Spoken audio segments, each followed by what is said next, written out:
it's a blessing for me to coach and to play. You know, it boils down to the trust of the management and the team, you know, sa akin. You know, they know that I can still lead the team, and they gave me this opportunity. Well, we plan like that kasi para ma-feel ko agad yung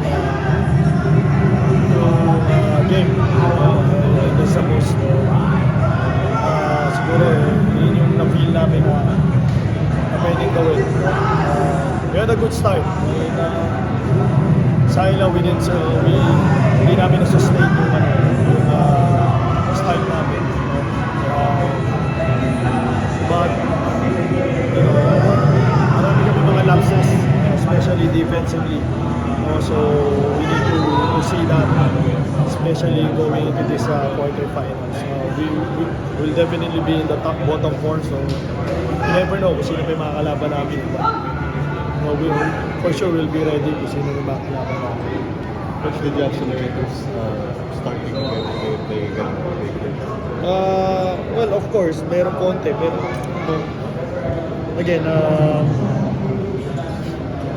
I've been doing that naman for my entire career. You know? It's like even though I'm playing, you know, parang nagko-coach na rin ako sa ibang players. Just siguro yung leadership lang sa loob ng court.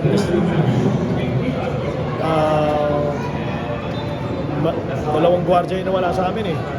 One of that, probably Paul Lee is one of our leaders also. So para lang magkaroon ng konting tulong. Coach, with that said, are we still gonna see you play in sa quarterfinals? We might, yes. I think yun yung magiging lineup.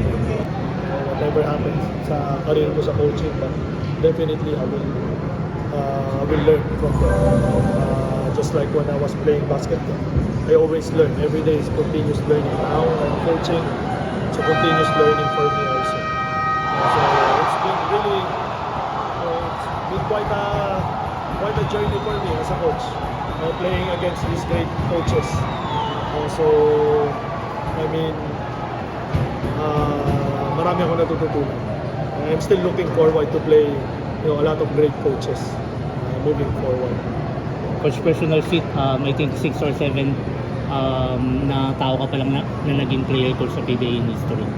Just also. Well, yeah. Well, it's really it's an opportunity. It's a blessing for me to coach and to play. You know, it boils down to the trust of the management and the team, you know, sa akin.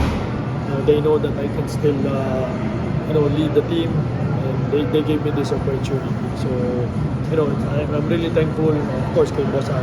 Really thankful for him yung trust na binibigay niya sa akin, even as a young coach. And at the same time, he gave me pa the time to play, diba? So it's really, for me, it's really a great opportunity that I'm not gonna waste. So, laban lang. Sa akin niya, katulad sinabi ko sa mga players, just have to fight.